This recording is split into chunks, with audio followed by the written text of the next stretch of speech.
নমস্কার, আমি অস্মিতা চলে এসেছি আমার নতুন একটা ভিডিও নিয়ে। তো আজকে তোমরা দেখেই বুঝতে পারছো যে আজকে সেটটা একদম পুজো থিম যাকে বলে, পুরোটা একদম শিউলি ফুলে ভরা আর কি। তো তোমাদের আজকের কাজটা কীরকম লাগলো সেটা তো অবশ্যই জানাবে। তার আগে দেখে নাও আমি কীভাবে বানিয়েছি। আর অবশ্যই আমি পুরো ভিডিওটা তোমাদের সাথে শেয়ার করতে পারবো না, কারণ এই টিউটোরিয়ালটা অনেকটা। তোমরা যদি এর লং ভিডিও দেখতে চাও তাহলে অবশ্যই আমাকে জানিও, আমি আমার ইউটিউব চ্যানেলে অবশ্যই শেয়ার করে দেবো। আর এখানে আমি একটু শর্ট করে তোমাদের সাথে খুব কম একটা প্রসেসে তোমাদেরকে দেখাচ্ছি পুরোটা।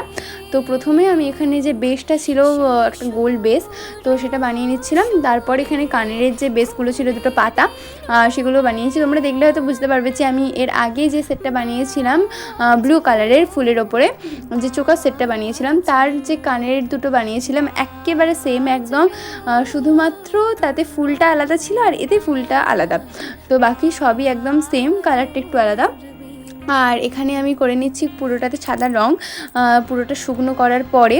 আর এখানে পুরোটাতে রং করার দরকার ছিল না, যেহেতু আমি প্যালেটে একটু বেশি রং ঢেলে ফেলেছিলাম, তাই জন্য আমি ওয়েস্ট করলাম না, পুরোটাতে করে দিলাম। করলে কোনো ক্ষতি নেই, না করলেও কোনো ক্ষতি নেই। কিন্তু যখন কোনো হালকা রঙের কাজ করবে তখন অবশ্যই আমাদেরকে দেখতে হবে যে সেই রঙটার উপরে যেন আমরা আগে থেকে সাদা রঙের প্রাইমারের মতো একটা কোট করে রাখি, যাতে আমাদের রঙটা করতে সুবিধা হয়।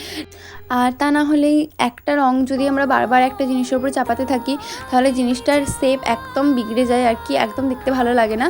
তো যাই হোক, এখানে আমি তারপরে করে নিচ্ছিলাম পাতাগুলো ভেবেছিলাম প্রথমে হালকা হালকা রাখবো, কিন্তু তারপরে কালারটা করতে করতে একটু ডিপ মনে হয়ে গেল।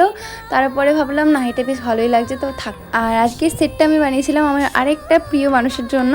তো যাই হোক, আজকের যদি তোমাদের কাজটা ভালো লেগে থাকে তাহলে অবশ্যই একটা লাইক করে দিও। আর যদি তোমরা অর্ডার দিতে চাও তাহলে অবশ্যই আমার সাথে কন্ট্যাক্ট করো। আর দেখা হচ্ছে আমার পরের ভিডিওতে। সবাই ভালো থেকো, সুস্থ থেকো, বাই।